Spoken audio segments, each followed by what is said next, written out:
Hello everyone, welcome back to my channel. In today's video, I will walk you through analysis of covariance ANCOVA using SPSS.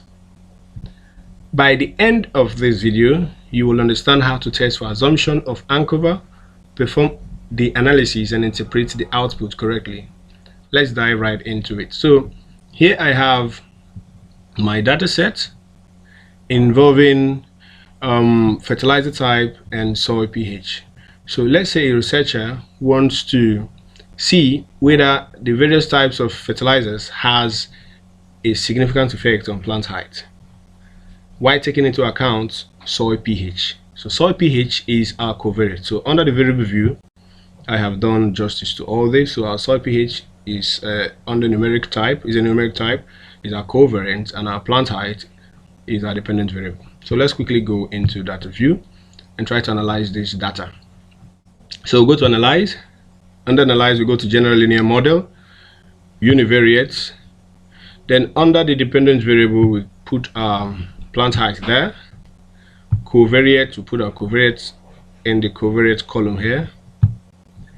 Factors, put it under fixed factor, that's our fertilizers. Then under model, ensure that our full factorial is clicked.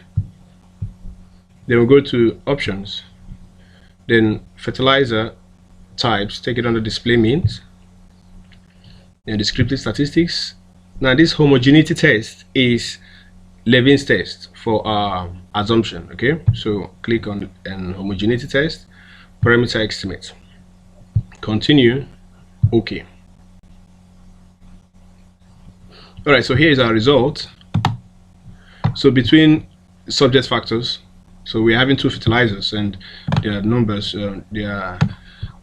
for A we're having 25 data sets, for B we're having 25 as well. So these are the descriptive statistics. You can look at that. So by our interest is first on the Levin's test of equality of error variance. So if our p-value is greater than 0.05, we would say that this significantly the data significantly is normally distributed, okay, and we say that the variance, the error variance is equal across group, okay.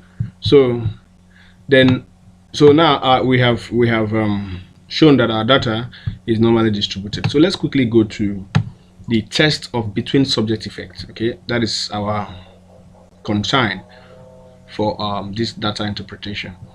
So first we go to our corrected model. We see that the p-value here is less than 0.05.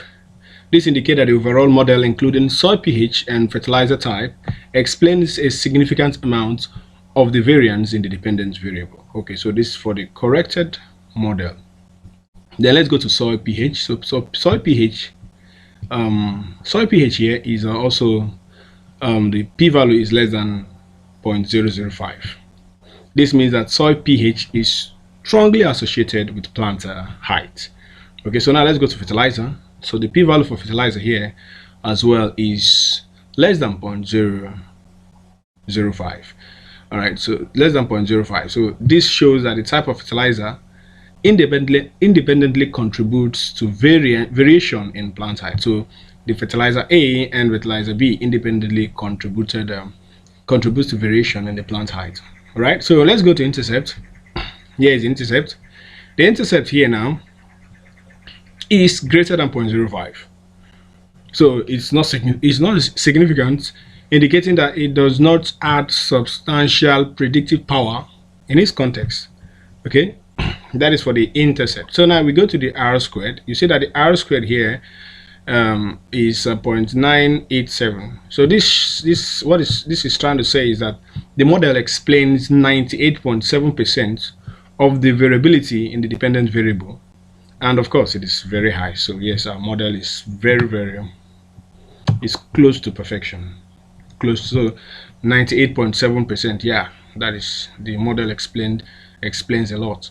All right, so now let's quickly go to parameter estimate.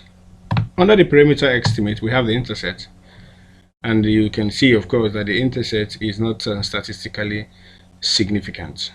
All right, so let's go to soil pH. Soil pH is statistically significant. So we say that the effect of course is very high. It's very high, 9.030, so it's very high, and it's also statistically significant. So let's go to the fertilizers.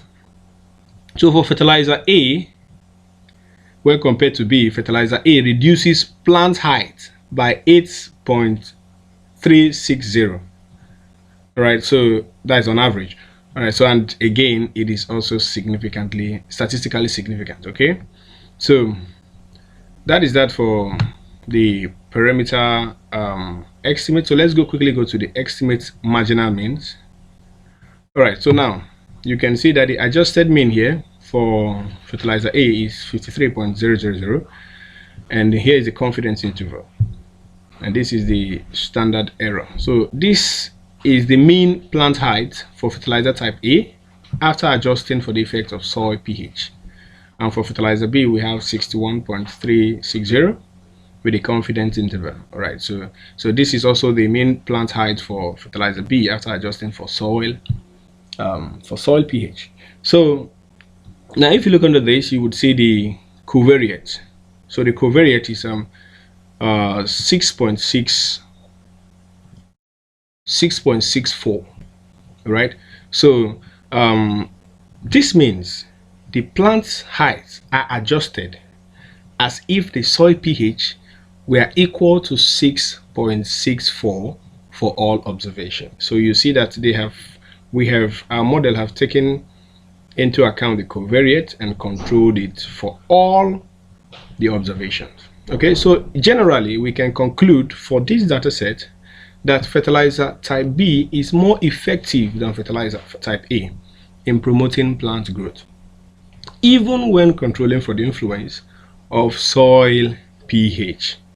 All right, so this adjusted mean provides a clearer picture of the fertilizer effect independent of soil conditions. All right, so there we have it. If you have any question, you can drop your question in the comment section. All right, so give me a thumbs up if you like the video, and please do not forget to subscribe to my channel so that I will be able to produce much more richer content for you. And do well to always, you can contact me via the comment section if you need any other information or if you need help in your research work as regards analysis. Thank you very much. Bye.